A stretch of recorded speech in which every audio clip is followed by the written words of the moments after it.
Bismillahirrahmanirrahim. Alhamdulillahi rabbil alamin. Wassalatu wassalamu ala rasuli rabbil alamin. Nabiyyina wa habibina wa qudwatina Muhammad ibn Abdullah wa ala alihi wa sahbihi wa man sara ala nahjihi wa ihtada bihadihi wa istanna bisunnatihi ila yaumiddin. Amma ba'du. Muslimin dan muslimat, para pelajar sekalian, Assalamualaikum warahmatullahi wabarakatuh. Alhamdulillah, kita panjatkan kesyukuran pada Allah Azza wa Jalla kerana pada pagi Rabu 9 Muharram 1443 bersamaan dengan 18 hari bulan 8 2021, kita dapat memulakan pengajian kita dalam Suratun Namli, Surah An-Namli. Surah An-Namli, surah yang ke-27 dalam juzuk yang ke-19. Juzuk 19, surah yang ke-27. InsyaAllah kita akan mula dengan muqaddimah dulu. Cuma 9 Muharram hari ini dikenali dengan nama Yaum Tasu'a, hari yang ke-9. Tasu'a, hari yang ke-9 bulan Muharram. Di antara hari yang disunatkan kita berpuasa, kembar dengan Ashura selepasnya. Tasu'a, Ashura. Ashura makna hari ke-10 yang memang diharapkan mendapat kafarah setahun. Jadi alhamdulillah para jemaah, para pelajar yang telah pun dapat berpuasa pada hari ini, hani'an lakum. Bagi jemaah yang nak berpuasa tapi uzur, insya-Allah dengan niat kita, Allah Ta'ala akan beri ganjaran pahala juga, insya-Allah. Baik, tidak ada kerugiannya dengan niat yang baik kita, dengan penuh perasaan kita memang nak puasa tapi uzur syar'i, dia panggil uzur syar'i. Yang tak membenarkan kita puasa bukan doktor, bukan polis, tapi syariat sendiri tidak membenarkan berpuasa bagi wanita yang uzur syar'i. Maka dengan itu kita akan dapat pahala. Cuma saya kata raja-raja lah buat kuih kepada orang berpuasa tu, insya-Allah. Baik para pelajar sekalian, seperti biasa kita akan mula dengan bacaan ayat Surah An-Namli, surah yang ke-27, bermula dengan ayat yang pertama. Dan bagi jemaah yang pegang tafsir pimpinan Ar-Rahman, muka surat 802. Kita baca, kemudian kita pergi kepada penjelasan insya-Allah. Ayat kita ni dari 1 hingga 6. A'udzu billahi as-sami'il 'alim minasy syaithanir rajim. Bismillahirrahmanirrahim. Tasin. Tilka ayatul Qur'ani wa kitabim mubin. Hudan wa bushra lil mu'minin. الذين يقيمون الصلاة ويؤتون الزكاة وهم بالآخرة هم يوقنون. إن الذين لا يؤمنون بالآخرة زينا لهم أعمالهم zayyana lahum a'malahum fahum ya'mahun. Ulaika alladhina lahum su'ul 'adzabi وهم في الآخرة هم الأخسرون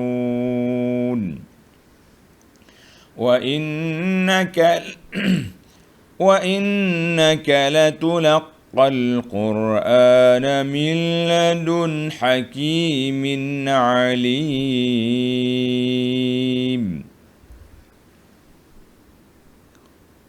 Balik semula kepada ayat kita Suratun Namli.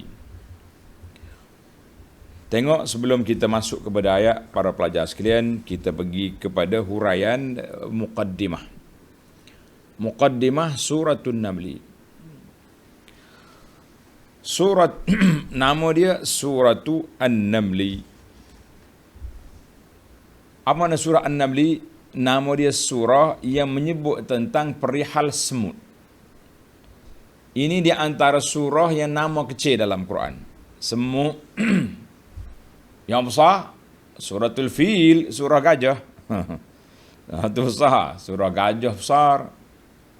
Surah Al-Baqarah besar. Ini Suratul Namli kecil. Mana dalam Quran ini pelbagai. Allah sebut semua, yang kecilnya, yang besarnya. Kenapa dinamakan Suratul Namli? Kerana dalam ayat 18 dan 19 dalam surah ini disebut nama Ya Ayyuhan Naml, semut. Naml ini nama semut. Lam yuzkar fi suratin minal Quran ghairiha. Tidak disebut dalam Quran lain pada sini, ayat ni. Dan waradat ba'dul athar anis sahabat. Ada riwayat athar dari kalangan sahabat yang menamakan surah ini dengan nama surah An-Namli. Bayan Makki wal Madani. Surah ini diturunkan di Makkah wa naqala al-ijma' ala dhalika ghairu wahid minal mufassirin. Maknanya ijma' ulama tafsir mengatakan Suratul Namli makkiyatun. Mengandungi 93 ayat. Mengandungi 93 ayat. Seperti biasalah, maqasidus surah, objektif surah ini, min ahammiha al-hadithu an adillatin wahdaniyatillahi wa qudratihi. Menyebut tentang keesaan Allah dan kekuasaan Allah. Wa an mazahiri fadlihi ala ibadihi, dan juga menyebut tentang kelebihan limpah kurnia Allah Azza wa Jalla ke atas hamba-hambanya. Limpah kurnia Allah Ta'ala ke atas hamba-hambanya. Baik, para pelajar sekalian, kita pergi kepada tafsir pimpinan. Tuan-tuan tengok muka surat 801 bagi edisi Jawi. Kita tengok intisari kandungan, sebagaimana yang disebut oleh penyusun kitab pimpinan. Intisari kandungannya menegaskan bahawa Al-Quranul Karim menjadi hidayah, petunjuk dan berita gembira bagi orang-orang yang beriman. Menceritakan perihal Nabi Musa AS dan mukjizat-mukjizat yang dikurniakan kepadanya, dan menerangkan tentang kebinasaan yang telah menimpa Fir'aun dan kuncu-kuncunya. Untuk maklumat para pelajar, dalam surah ini disebut 4 Nabi. Sebut semula. Dalam surah lepas sebut, tapi dalam sudut lain pula. Iaitulah kisah Nabi Musa, Sulaiman, Saleh, Lut. Nanti kita tengok di tempat dia. Menceritakan perihal Nabi Daud dan anak-anaknya Sulaiman. Yang pertama tadi Nabi Musa, yang kedua Daud dan Sulaiman alaihi wassalam. Mereka telah dikurniakan ilmu pengetahuan meliputi hukum-hukum agama dan pentadbiran kerajaan. Menerangkan bahawa angkatan tentera Nabi Sulaiman bukan saja terdiri dari manusia, tetapi juga meliputi pasukan-pasukan jin dan burung-burung.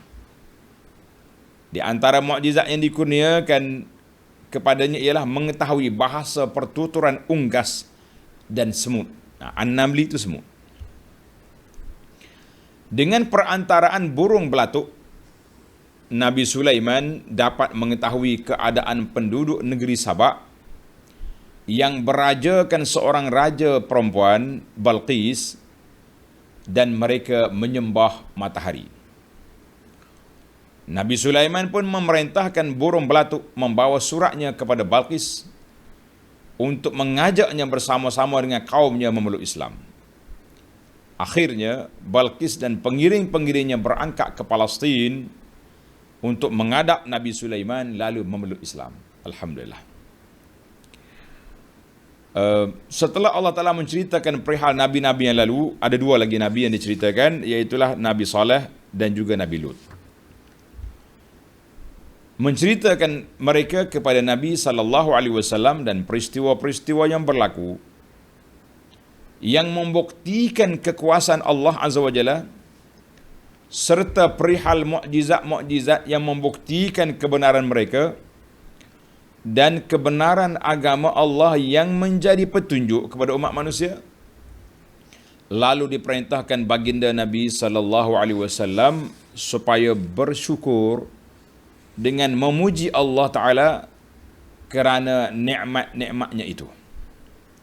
Dan memohon semoga sekalian Nabi-Nabi dan Rasul-Rasul dilimpahi dengan selamat sejahtera, kerana mereka lah yang telah menyampaikan agama Allah, agama Islam yang berdasarkan tauhid kepada umat manusia untuk mendapat keselamatan di dunia dan juga di akhirat. Kemudian Allah Subhanahu wa taala menunjukkan pertanyaan-pertanyaan kepada kaum kafir musyrik untuk menggambarkan kebodohan mereka menyembah benda-benda yang tidak berkuasa dan tidak dapat menolong dirinya sendiri, apalagi menolong orang lain. Dia kerah, dia panggil tokok kayu, batu, apa nak tolong orang. Padahal yang berhak disembah, dipuja dan dipuji hanya Allah yang menciptakan sekalian alam dan menguasainya dengan tadbir dan takdirnya. Kemudian diterangkan pula tentang kerasulan Nabi Muhammad sallallahu alaihi wasallam dan kitab suci Al-Quran Karim yang menjadi sebesar-besar mukjizat yang membuktikan kebenaran Nabi kita yang mulia dan mengandungi antara lain keterangan-keterangan yang benar mengenai soal-soal agama yang diperselisihkan oleh kaum Bani Israel, sama ada mereka dari golongan yang mendustakan Nabi Isa AS atau golongan yang mempertuhankannya. Surah ini diakhiri dengan menyuruh Nabi sallallahu alaihi wasallam menegaskan bahawa ia hanya diperintahkan menyembah Allah yang menguasai segala-galanya dan supaya ia sentiasa membaca Al-Quran dan menyampaikan ajarannya. Oleh itu, sesiapa yang menurut petunjuk Al-Quran dan beramal dengannya, maka faedah perbuatan itu akan terpulang kepada dirinya sendiri. Dan sesiapa yang sesat dengan membelakangkan ajaran Islam, maka orang itu terserahlah kepada Allah Azza wa Jalla yang akan membalasnya. Para pelajar sekalian, itu intisari dalam pimpinan. Sekarang ini saya ambil beberapa poin isu yang dibincangkan secara bernombor untuk memudahkan para pelajar mencatatnya dan memahaminya insya-Allah. Maudu'atus surah. Isu dalam surah ini yang pertama al-isyaratu wat-tanbih. Isyarat dan juga perhatian ila i'jazil Quran. Al-Quran itu i'jaz, melemahkan orang lain daripada menirunya. Dengan balaghahnya, dengan susunan ayatnya, dengan maknanya dan ketinggian kedudukannya. Tak ada siapa boleh tiru, tak ada siapa boleh lawan. Yang kedua, Allah Ta'ala sebut tentang sifat bayanu sifatil mu'minin, sifat-sifat orang mukmin dan balasan untuk mereka. Kemudian disebut pula sifat orang-orang yang rugi dan apa yang akan mereka terima. Yang ketiga, zikru syai'in. Allah Ta'ala sebut sedikit daripada kisah Nabi Musa dalam sudut yang lain pula sebelum yang tak ada sebut lagi dalam surah Asy-Syu'ara. Yang keempat, zikru qissati Sulaiman. Disebut kisah Nabi Sulaiman dengan semut, dengan burung hudhud, belatuk, dan kerajaan Sabak, Malikah Sabak, Raja Sabak. Yang ketiga, zikru qissati Salih ma'a qaumihi. Yang enam, zikru qissati Lut alaihi salam ma'a qaumihi. Maknanya ada 4 lagi lah kisah Nabi.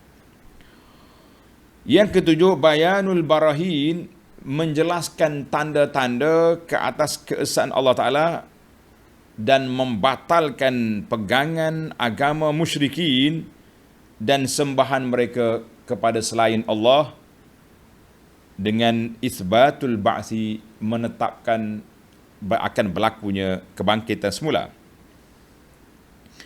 Yang ke-8, ikhbarul Quran an amba'is sabiqin. Al-Quran menceritakan kepada kita kisah umat terdahulu.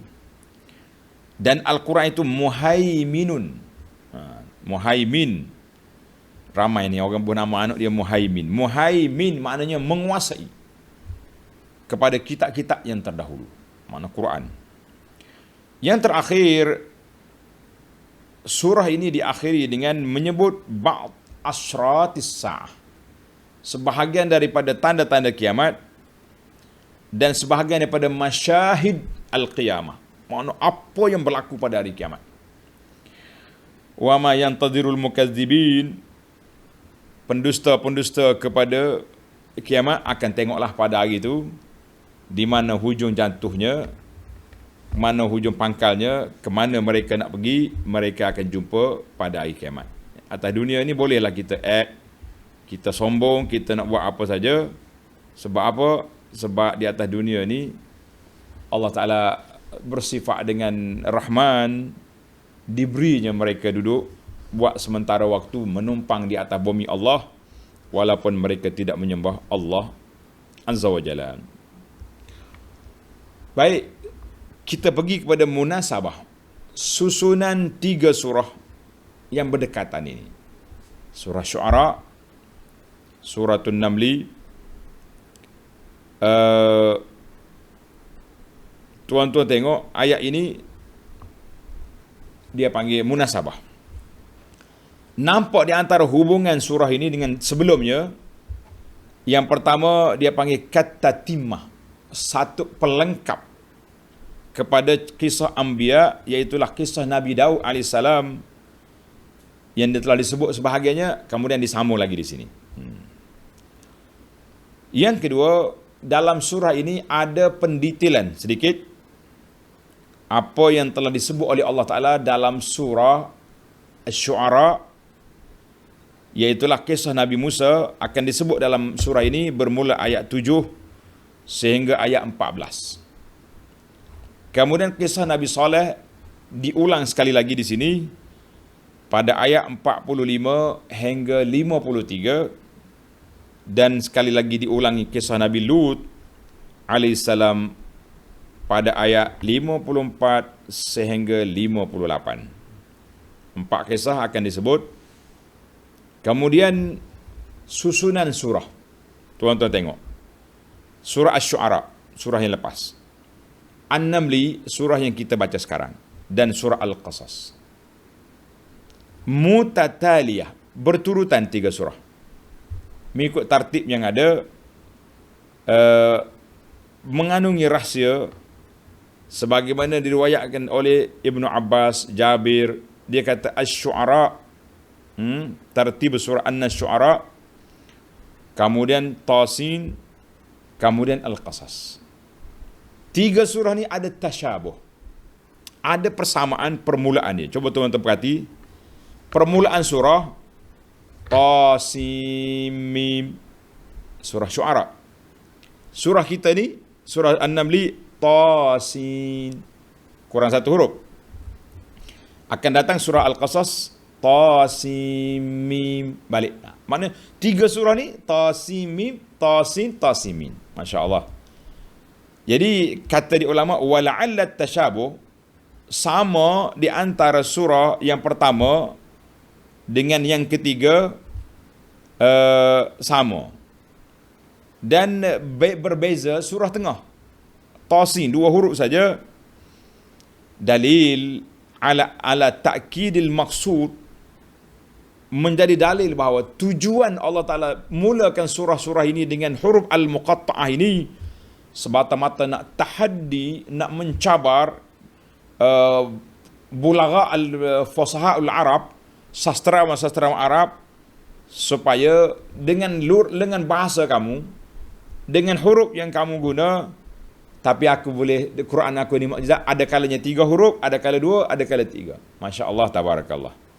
Baiklah para pelajar sekalian, itulah di antara muqaddimah surah yang kita nak sebut secara ringkasnya. Menarik jugalah perbincangan surah ini. Kita nak nampak bagaimana tartib suar, tanasub, susunan ayat, susunan surah itu sangat menarik. Mudah-mudahan para pelajar mendapat satu maklumat dan ilmu tentang i'jazul Quran. Dia panggil i'jaz. Pelajar yang boleh tulis harap tolong tulis i'jazul Quran. Itu berarti Quran melemahkan orang lain, mencabar orang lain supaya tiru, memang tak boleh. Adapun yang Nabi punya dia panggil mu'jizat. Mu'jizat ini perkara-perkara yang luar biasa. Anak Nabi kita ni ada kalanya Allah beri makanan sedikit jadi banyak, air boleh keluar dalam jari Nabi sallallahu alaihi wasallam, itu dia panggil mu'jizat. Nabi Saleh ada unta, Nabi Musa ada tongkat, mukjizat. Dan juga Al-Quran sendiri itu mukjizat. Isi kandungan itu selain daripada i'jaz, mencabar puak-puak Arab nak boleh nak lawan, dan isi dia pula mukjizat sebab dia menceritakan perkara yang berlaku dulu ribu, tak tahulah mungkin juta tahun, dan perkara yang berlaku sekarang depan mata kita nampak, dan perkara yang akan datang bila pada hari kiamat. Itu mukjizatul Al-Quran. Seorang pengkaji Quran, orang Kanada, dia masuk Islam, dia tulis buku, nama dia The Amazing Quran. Quran mu'jiz, Quran yang cukup ajaib. Baik para pelajar sekalian, mukaddimah kita memadailah setakat itu dulu. Kita pergi kepada ayat yang kita nak baca ini. Ayat yang pertama, Bismillahirrahmanirrahim. Para pelajar ingatlah, kalau kita mula baca Quran di awal surah, maka kita kena mula dengan ta'awuz, a'udzubillahi minasyaitanirrajim, kemudian kita baca bismillahirrahmanirrahim. Kecuali surah Bara'ah, itu je. 113 surah lagi ada bismillah, Al-Bara'ah tidak ada. Kita dah bincang di awal surah Bara'ah dulu, kenapa kamu Bara'ah tidak ada bismillah? Sudah dihuraikan di sana, tuan-tuan boleh tengok dalam rakaman kita. Alhamdulillah. Baik. Maknanya kalau kita nak baca tengah surah, memadai dengan kita baca ta'awuz saja. A'udzubillahi minasyaitanirrajim. Bismillahirrahmanirrahim. Dengan nama Allah yang Maha Pemurah lagi Maha Mengasihani. Tasin. Tuan Syekh penyusun tafsir pimpinan kata huraiannya tengok di nota kaki nombor 7 ketika mereka menceritakan tentang tafsir Alif Lam Mim surah Al-Baqarah. Dia tak mau ulang banyak kali, cuma ana perhati tengok panel pimpinan yang teliti. Dia kata Allah yang Maha mengetahui maksud dia. Wallahu a'lam. Itu jawapan huraian yang paling mantap. Ramai juga orang duk cari sana cari sini macam-macam. Mari pun buat ajaran batin ya. Tosin itu makna lain tu. Alif lam mim makna lain. Allah, saya tengok buku Hakikat Insan melampau dia punya tafsir. Dia panggil tafsir batiniah. Mengarut dan melampau. Nauzubillah. Jadi yang betul-betulnya apa dia? Yang betulnya Allahu a'lamu bi muradihi. Allah Taala yang Maha mengetahui. Yang penting dia panggil dua huruf ini huruf al-muqatta'ah. Boleh tanda huruf al-muqatta'ah, mana huruf dibaca satu-satu walaupun tulisannya bersambung. Tasin. Tasin. Tak payahlah kata ta, koma, sin seperti dalam terjemahan tu. Nah, baiklah para pelajar sekalian, menarik kita punya perbincangan insya-Allah. Tilka ayatul Qur'ani wa kitabim mubin. Ini ialah ayat-ayat Al-Quran.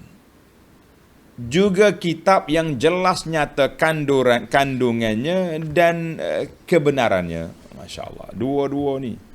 Benar, jelas dan benar. Apa dia maksud dia ni? Jadi Alhamdulillah, tilka ayatul Quran ay tilka al-ayatul azimatu. Demikianlah ayat-ayat yang agung, yang tinggi kedudukannya, iaitu Al-Quran dan kitab. Mubin, wadih, yang jelas benarnya. Yang turunnya daripada Allah Azza wa Jalla, muzhiril haq, yang menzahirkan kebenaran dan menjelaskannya. Maka di sini kata di para ulama, apa beza di antara Al-Quran dengan kitab? Dua-dua tu kitab. Tanda sikit. Dia tak mungkin berbeza begitu saja tanpa ada perbezaan. Dia panggil tak mungkin berbeza tanpa ada perbezaan. Maka di sini kata di para ulama tafsir, Al-Quran itu makna makru, yang kita baca. Ayat-ayat yang dibaca. Wa kitabim mubin, dan kitab yang tertulis. Sekarang ni kita boleh baca Quran tanpa tengok kitab, kalau kita hafal. Ataupun kita hafal Quran, kita tak hafal, kita baca kitab. Jadi itu ulama mengatakan dia panggil atah dua tu. Quran yang dibaca dan kitab yang tertulis yang sangat jelas dan nyata. Allahu a'lam, itu di antara perbahasan yang dibahaskan oleh para ulama Islam. Kitabun mubin, ataupun ada juga ulama mengatakan tilka ay isyarat ila ayatis surah. Al-Quran, ayat-ayat surah ini. Wa kitabim mubin, kitab mubin itu ada yang mengatakan al-lauhul mahfuz, maknanya kitab, buku, catatan yang sangat nyata. Semua ditulis di itu, apa yang akan berlaku, apa yang sudah berlaku dan apa yang akan berlaku. Jadi dua lah huraian di sini. Kita kata menariklah dua-dua. Tuan-tuan boleh tanda, boleh belajar. Huraian ulama tafsir ni kalau kita baca satu-satu nampak terpisah. Tapi ramai ulama mengatakan campur dua-dua, menarik untuk kita faham. Allahu Akbar. Menarik untuk kita faham. Apa sifat Al-Quran dan apa fungsi Al-Quran? Tengok ayat 2. Hudan wa busyra lil mu'minin. Fungsi yang pertama, hudan, menjadi hidayah, petunjuk. Quran ini membawa petunjuk kepada manusia ila tariqil mustaqim, kepada jalan yang benar. Siapa dia nak ambil jalan yang benar, nak bertemu dengan Allah Ta'ala dalam keadaan yang betul, nak bertemu dengan Nabi SAW di akhirat esok dalam keadaan yang suci, maka ikutlah lorong Al-Quran. Oi, macam mana kita nak faham Quran? Nabi SAW telah menafsirkan Quran dalam hidup dia sebagaimana kata Sayyidah Aisyah radhiyallahu kana khuluquhul Quran.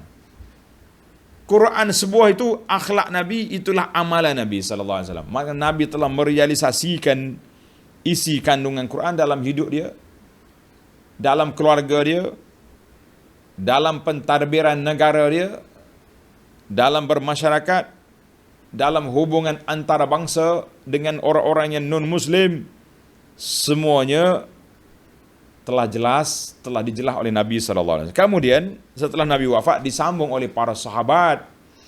Al-Khulafa'ur Rasyidun menafsirkan Quran. Ulama-ulama besar, Abdullah bin Abbas, Abdullah bin Mas'ud dan lain-lain kibar sahabat menafsirkan Quran. Kemudian disambung oleh imam-imam mufassirun yang kemudian di awalnya imam-imam yang 4 contohnya dan seterusnya disambung oleh mereka, dan sampai hari ini pun tafsir-tafsir Quran ini masih lagi disusun, tapi orang yang kemudian biasanya mereka susun daripada ulama-ulama yang terdahulu dan ditambah lagi contoh-contoh, bukan tafsir baru, contoh kepada apa yang berlaku sekarang. Itu menarik. Maknanya banyak contoh yang tak ada zaman dulu, ada zaman kita.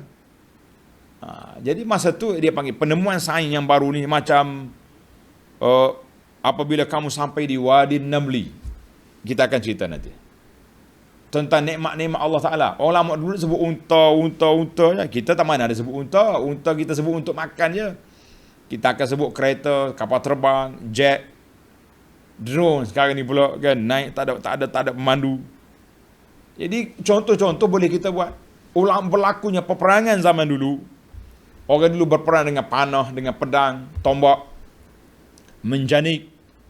Zaman kita ini orang tak bincang panah-panah ni. Orang duk bincang tentang M16, bom atas sana sini, bom atom, bom kimia. Perbalahan umat dulu dalam sudut apa? Perbalahan zaman kita ini, perbalahan perpecahan berebut kursi contohnya. Jadi tafsir yang baru ni kita kena bagi contoh yang sesuai dengan zaman kita. Contoh yang sesuai dengan zaman kita. Oh tak ada kata. Oh kita nak tafsir semula Al-Quran. Tak payah tafsir semula Al-Quran. Al-Quran tak boleh. Sudah ditafsirkan ulama salafus salih. Cuma tafsir baru ni memasukkan elemen baru, contoh-contoh yang berlaku di zaman kita untuk kita nak merealisasikan dalam kehidupan. Kalau tidak, jauh sangat jarak Quran dengan kita. Bagaimana kita nak faham? Bagaimana kita nak amalkan? Maka contoh yang baru ni perlu tafsir-tafsir, penulis tafsir baru. Kalau tak masuk contoh yang baru, maka dia lebih baik kita baca tafsir ulama salah dulu daripada habiskan masa dengan orang-orang yang baru. Baiklah. Para pelajar, itu contoh yang perlu diperbincangkan. Sebab apa? Sebab Al-Quran itu kitab hidayah. Itu yang pertama, fungsi Al-Quran. Fungsi yang kedua dia panggil dalam ayat lain Allah kata dalam suratul Nahli yang baru je kita lalu, wa nazzalna 'alaikal kitaba tibyanan likulli syai'. Allahu akbar. Kami turunkan ke atasmu Quran, fungsi dia menjelaskan semua perkara, halal haram, umum, asas, prinsip halal haram. Quran bukan kitab kanun, akta tu subsection berapa dia Al-Quran ni semata-mata kitab hidayah. Dia punya undang-undang halal haram dia, sahih tak sahihnya duduk secara umum, ditafsirkan oleh Nabi sallallahu alaihi wasallam, kemudian disambung oleh para ulama sampai zaman kita ini masih lagi huruf undang-undang itu diperbahaskan. Mana ada zaman dulu, bukan zaman dulu lah, 2 tahun lepas tak ada orang bincang tentang solat ada penjarakan. Tak boleh bersalam dengan orang. Kan? Tak boleh berkumpul di masjid. Tak ada. Mari Covid tahun lepas, Allah berubah dia punya landscape. Baiklah para pelajar sekalian. Banyak lagi lah contoh dalam Quran, saya ringkaskan memandangkan masa kita. Contoh tadi dalam suratul Nahli ayat 89. Allah kata, aku nyatakan semua. Dalam ayat lain Tuhan kata, ma farratna fil kitabi min syai'. Kami tak tinggal apa pun dalam Quran, ada semua. Allah. Baik. Fungsi Al-Quran yang kedua, huwa busyra lil mu'minin, dan berita gembira bagi orang yang beriman. Dua lah kerja dia. Yang pertama, kitab hidayah. Yang kedua, memberi khabar gembira bagi orang beriman. Kita yang beriman, kita kata Alhamdulillah. Syukur kita kepada Allah Ta'ala. Kan? Baik. Apakah sifat orang yang beriman dengan Quran? Bagaimana mereka? Tengok. Allah Ta'ala gambarkan beberapa sifat ini menjadi garis panduan. Kalau mu nak selamat, nak jadi pengikut Al-Quran, nak mengikut hidayah pimpinan Allah, ikut. Lakukan ini. Ayat yang ketiga. Alladzina yuqimuna as-salah,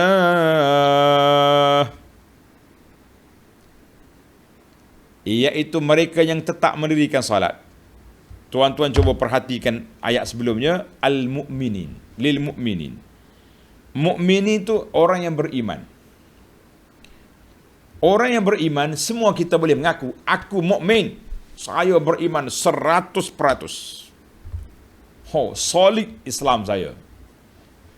Duk main saya beriman. Bila mari waktu solat, relax ya bro. Relax bro, tak semaya. Gapo iman macam ni. Oleh kerana iman tu ma waqara fil qalbi, perkara yang tertanam dalam hati, kita tak boleh nak nampak dia, tak ada scan. Tak ada bahasa musim Covid ni, tak ada swab test. Sama ada korek hidung ke, korek mulut ke, tak ada. Nak test iman, tidak ada alat yang boleh mengetesnya kecuali melakukan amal-amal Islami yang zahir. Ni ayat itu. Yang pertama ni, dirikan solat. Wa yu'tuna zakah, dan mengeluarkan zakat. Ini tanda zahir. Kerana itu, para pelajar sekalian, di antara rahsia hikmah, kenapa Allah jadikan solat rukun Islam yang kedua? Kenapa? Sebab solat berulang 5 kali satu hari. Kalau puasa lambat, kena tunggu bulan Ramadan. Sekarang ni baru bulan Muharram, maknanya kita nak tahu orang ni beriman ke tidak, lagi 8 bulan. Baru kita boleh mengesan keabsahan dia. Iman dia betul atau tak betul. Ini bahasa orang sekarang, dia panggil absah. Kan? Nak tahu keabsahan iman orang ni tak betul, 8 bulan lagi. La. Rukun Islam yang kedua solat, dalam masa 1 hari, kita boleh kesan orang ni beriman tak beriman. Bercakap berdegar-degar, tumbuk meja mengaku beriman, solatnya tidak, kita kata out. Tak boleh pakai orang ni. Ini dakwa saja. Orang tak dakwa ni semua boleh dakwa. Ya, tapi nak membuktikan dakwaan bukan senang. Sebab itulah kata Nabi SAW, lau yu'tan nasu bidakwahum, kalau semua orang mendakwa kita terima belaka, saya macam-macam orang akan dakwa darah orang lah, dakwa harta orang, hak dia panggil rusak habis dia punya sistem perjalanan hidup manusia. Ini maknanya ayat 3 ni, ayat menjadi bukti kepada apa yang terkandung dalam hati manusia yang tersembunyi. Bagi solat ini, dia panggil solat yang menjadi kayu ukur. Beriman betul tak beriman. Jadi para jemaah sekalian kena ambil lah. Orang kata ambil cakna. Ambil berat dalam masalah solat kita dan solat keluarga kita. Kena ambil berat. Ni kadang-kadang ibu bapa biar anak tak budak-budak ni. Alah, relax lah bro. Dia main relax bro semacam. Mati baru relax. Lah. Zakat. Kemudian dalam ayat ini tak sebut rukun Islam lain, puasa, haji. Ada sebut dalam ayat lain. Cuma di sini contoh orang yang beriman mesti ada amal. Ini dia panggil mazhab Ahlus-Sunnah.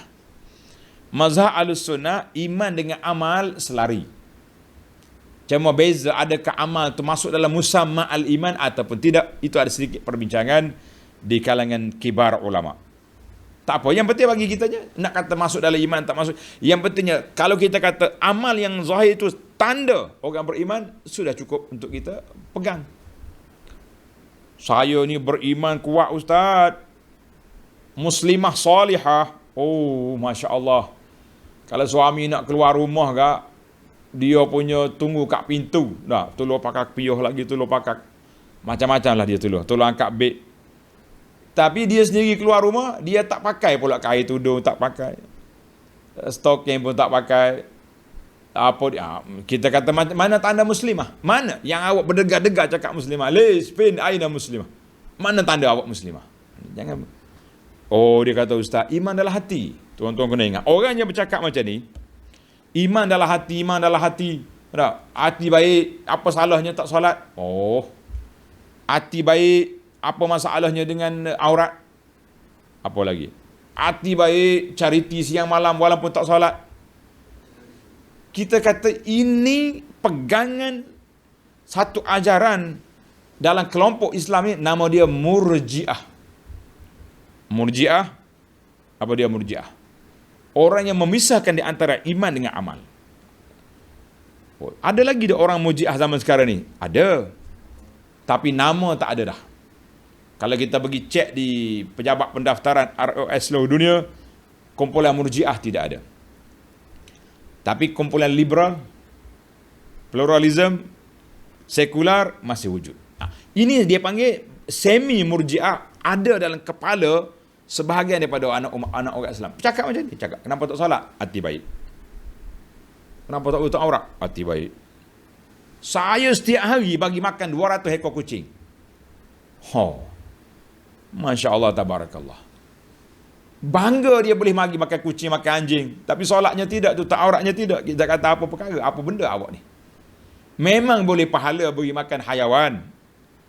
Bahkan kita tanam pokok, dimakan oleh kambing pun boleh pahala. Tapi jangan samakan arahan Allah Azza wa Jalla dengan perbuatan kita itu menunjukkan tanda keimanan yang jitu. Kita kata tidak. Maka bagi kita Ahlus Sunnah ni, kita manusia ni kena baik dengan Allah, baik dengan makhluk. Dua-dua sekali. Baik dengan Allah maknanya kita ikut syariat. Undang-undang dipatuhi. SOP syariat semua dipakai. Ini halal, ini haram, ini boleh, tak boleh. Jangan langgar. Kalau SOP dunia ni kita kena denda 1,000, 1,500, 5,000 contoh. SOP akhirat neraka kalau tak taubat. Na'udzubillah. Baik. Kita sudah nampak mendirikan solat di sini, kata di para ulama seumpamanya solat fardu, sebab itu yang wajib. Kalau tak solat berdosa. Dan ada ulama mengatakan dua-dua tanda orang mantap iman, solat fardu dia jaga, solat sunat diamalkan. Az-zakat, zakat yang fardu. Ada satu lagi dia panggil sedekah, infak. Ini yang sunat. Yang sunat orang tak panggil zakat kan. Dia panggil sedekah, infak, alladzina hum yunfiqun wa mimma razaqnahum yunfiqun. Itu dia panggil zakat. Mana kita buat dua-dua. Kita ada yang kita jaga yang wajib dan kita juga jaga yang sunat. Sehingga kata ulama akidah kata yang membezakan, tuan-tuan tanda, yang membezakan di antara kita sesama kita, orang-orang yang baik-baik, yang soleh, yang minat belajar macam tuan-tuan dan puan-puan ni, yang membezakan sama-sama kita iaitulah amalan sunat. Amalan sunat. Ada orang yang jaga dia punya fardu tapi sunat tak jaga. Ramai saya duduk perhati tengok pakcik-pakcik ni awal lagi dia pergi masjid.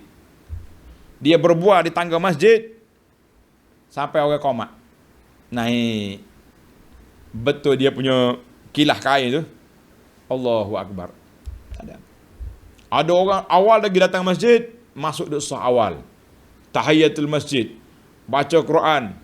Masya Allah. Selepas solat pula, ba'diyah pula. Zikir pas solat. Inilah kata ulama yang membezakan antara kita sesama ahli ibadat, iaitulah amalan sunat. Ada juga tingkatan keikhlasan, itu amalan hati yang kita tak nampak. Itu serah kepada Tuhan. Yang nampaknya amalan-amalan zahir. Baik. Sifat mereka yang ketiga, wa hum bil akhirati hum yuqinun.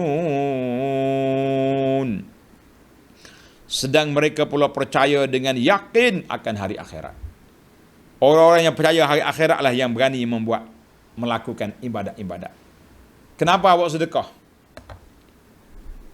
Sebab yakin dengan janji Allah Ta'ala. Yuqinun. Janji Allah Ta'ala akan balas di akhirat. Kalau tidak, semua orang sayanglah duit dia. Allah. Tapi ada orang boleh keluar RM100. Ada orang boleh bagi RM1,000. Dan tuan-tuan jangan kata, ada di kalangan pelajar kita ni bagi RM100,000. Saya pun terkejut tengok. Ustaz, ada nak beli apa? Ada tak tanah-tanah wakaf? Kata ada. Saya nak. Ingat ke berapa nak? Tengok-tengok masuk 100K. Masya Allah, tabarakallah. Aset dia besar. Tanah kubur dia ada. Tanah pondok dia ada. Tanah.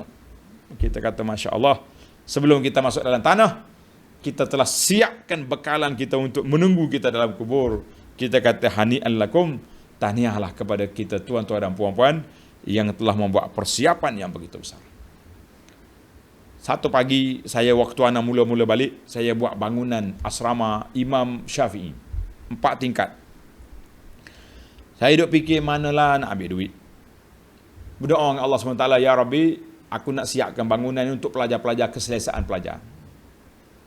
Selepas solat pagi ini, sudah saya kuliah subuh tak silap, masuk SMS. Masa tu WhatsApp belum ada lagi. Mazhab WhatsApp belum timbul. Ada SMS. Masuk. Assalamualaikum Ustaz. Ini resit saya infak wakaf untuk bangunan. Tengok.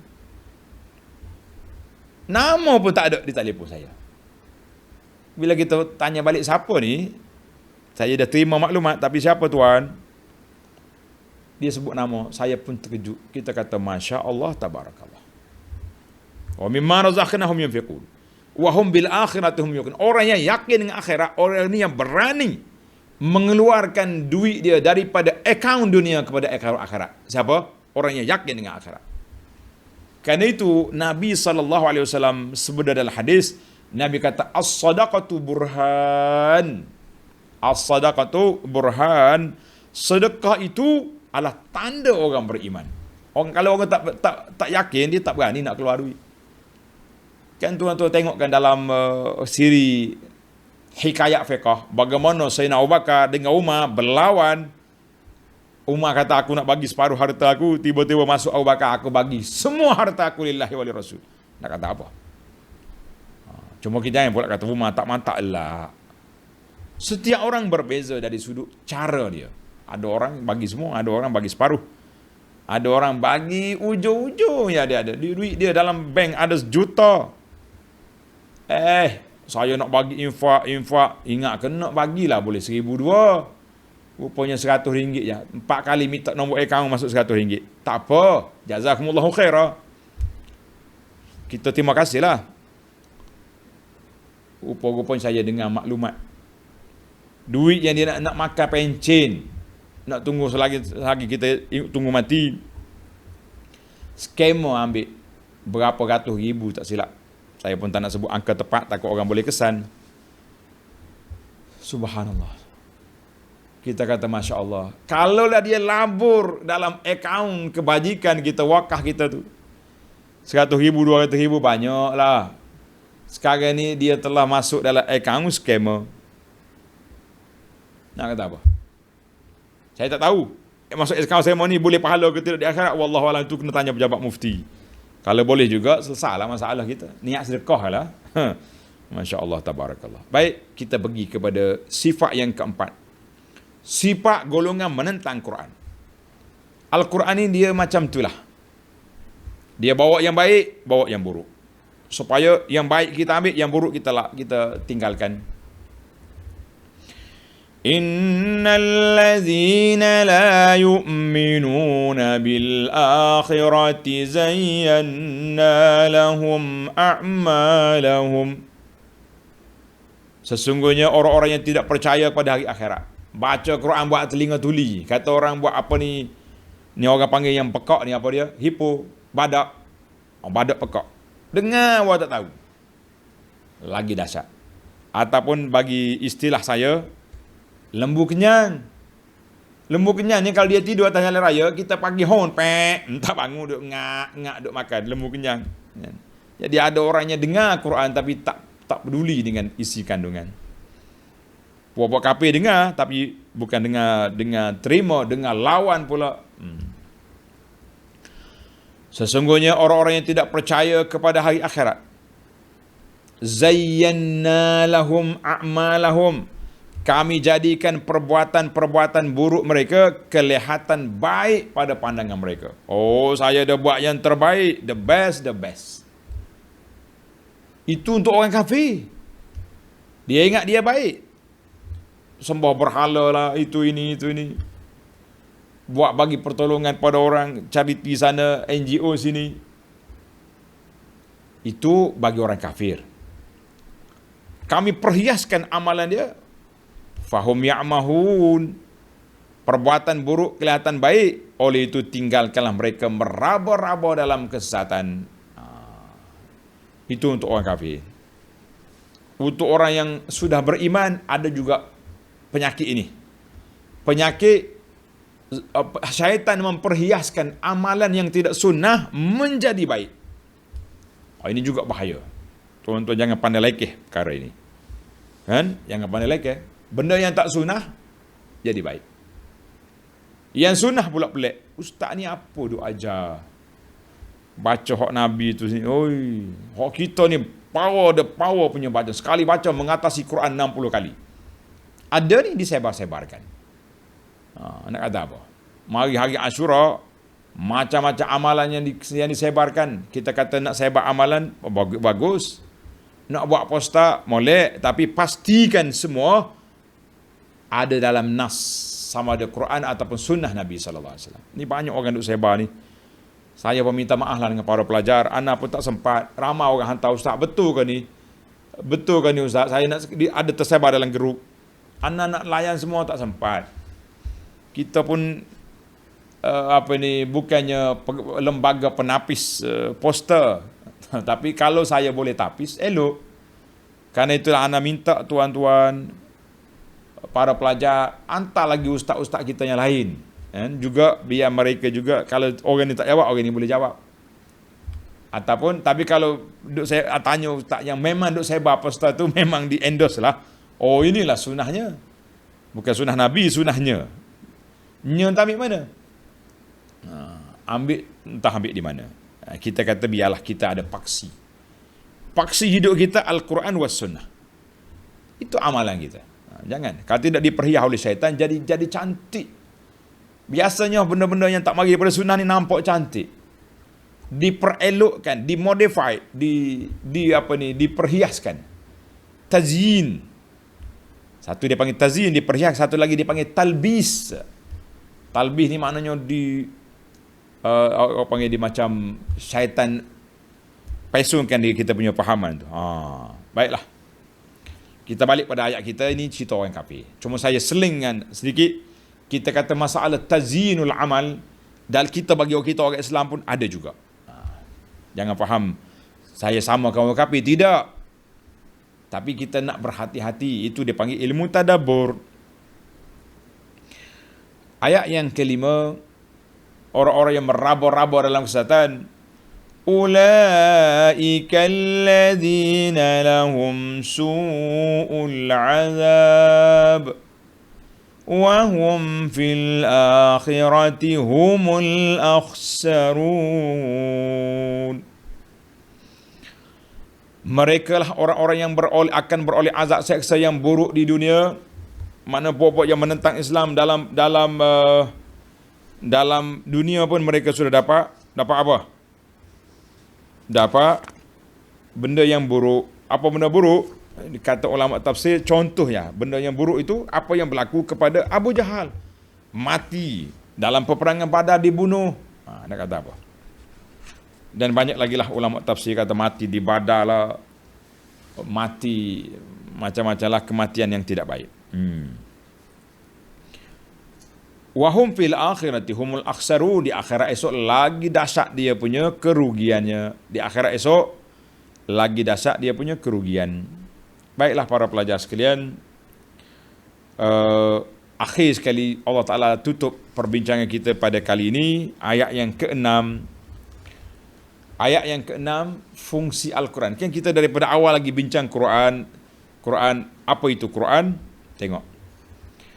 Wa innaka latulaqqal Qur'ana min ladun hakimin alim. Sesungguhnya engkau wahai Muhammad sallallahu alaihi wasallam diberikan, menyambut, diberi kemuliaan, menyambut dan menerima Al-Quran dari sisi Allah yang amat bijaksana lagi amat mengetahui. Ayat ini tuan-tuan dan puan-puan sekalian, Allah Ta'ala telah sifatkan, menyatakan orang yang mendapat kemenangan siapa? Pengikut Al-Quran yang mendirikan solat, zakat dan seterusnya.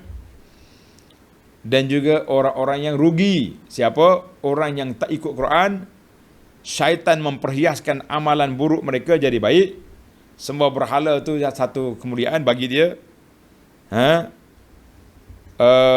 Maka menunjukkan bahawa mereka itu yang menentang Quran, yatalaqqawna, telah mengambil amalan kufur mereka yang sangat bodoh itu, sama ada daripada syaitan.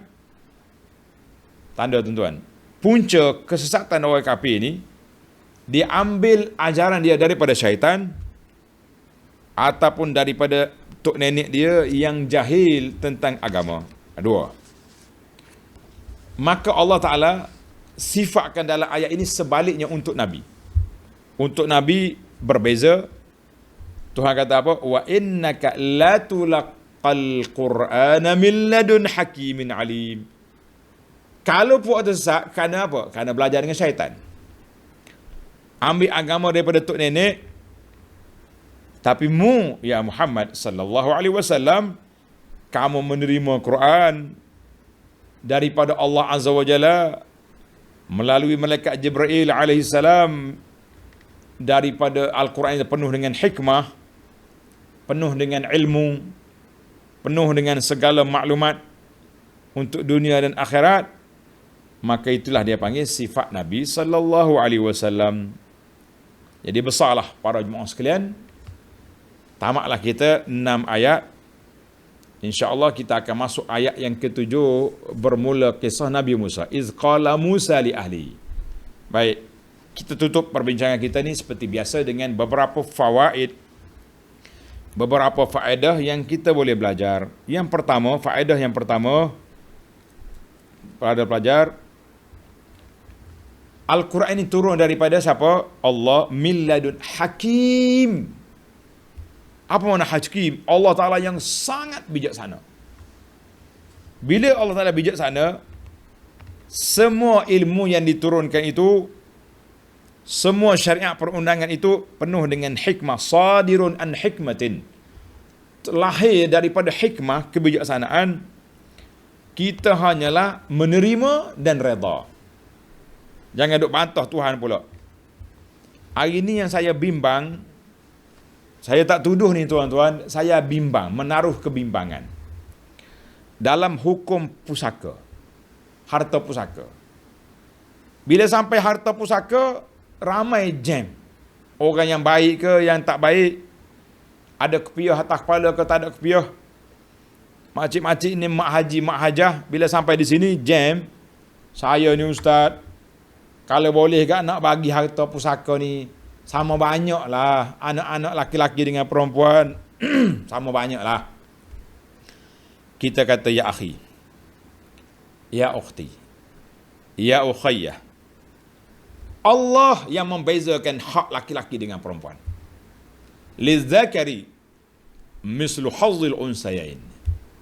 Bagi anak laki-laki 2 bahagian daripada anak perempuan. Simple je bahagian. Ada orang salah faham, dia kata makna dia ingat ke bila ayah dia mati bagi 2 harta, separuh anak laki-laki, separuh lagi dibagi pula. La, bukan macam tu. Simple je. laki-laki dapat 2 bahagian perempuan. Kita kata orang ni tinggal anak berapa orang? 3 orang. Anak 3 orang, 2 perempuan, 1 laki-laki. Maka pembahagian dia hanya kita bagi 4. Bagi 4. Apa mana bagi 4? Bagi 4 bahagian, 4 saham. Laki-laki boleh 2 bahagian, yang perempuan 1-1. Itu je beza. Oh, kenapa beza? Allahu Akbar. Tuan-tuan, saya dah terjemah satu buku. Cuma saya nak iklan buku ni dah habis stok. Ini dalam buku kita ni, nama dia Keindahan Islam. Stok dia habis kerana PKP. InsyaAllah lepas PKP ni akan cetak balik. Dalam buku Keindahan Islam ini, pengarang pena penulis, ini pena ditulis oleh para asatizah kita, jazahumullah khairah, di Madinah. Kenapa Allah bezakan laki-laki dengan perempuan? Hikmah dia sangat besar. Tuan-tuan baca dalam kitab. Oh, dia kata kitab ni tak ada kan, Ustaz? Baik. Tuan-tuan buka dalam YouTube, cari Keindahan Islam bab harta pusaka. Dengar ya kuliah saya, tak payah beli-beli kitab, tak perlu baca, tuan-tuan boleh dengar ya. Saya huraikan masalah ini cukup menarik. Kenapa kita tak nak serahkan wa yusallimu taslima, kita serahlah urusan hukum hakam ini kepada ketetapan Allah Azza wa Jalla. Maka saya kata kembalikan faraid kepada apa yang ditetapkan oleh Allah, lidzakari mislu hazzil unsayain. Dia boleh banyak dah Ustaz, dia kerja dah, saya orang perempuan, saya ada suami. Suami awak dapat 2 bahagian daripada adik pusaka dia. Tengok ni. Saya bukan hurai bab pusaka ini, tapi orang panggil nak bagi maklum pada kita bahawa hukum Allah Ta'ala ini, Al-Quran ini milladun hakim, daripada Allah Ta'ala yang maha bijaksana. Itu kita bab pusaka contoh. Dalam bab kenapa pula ada hudud, ada foto tangan, semua dalam kitab kita ni ada jawapan secara ringkas. Tuan-tuan boleh beli, boleh baca ataupun boleh dengar.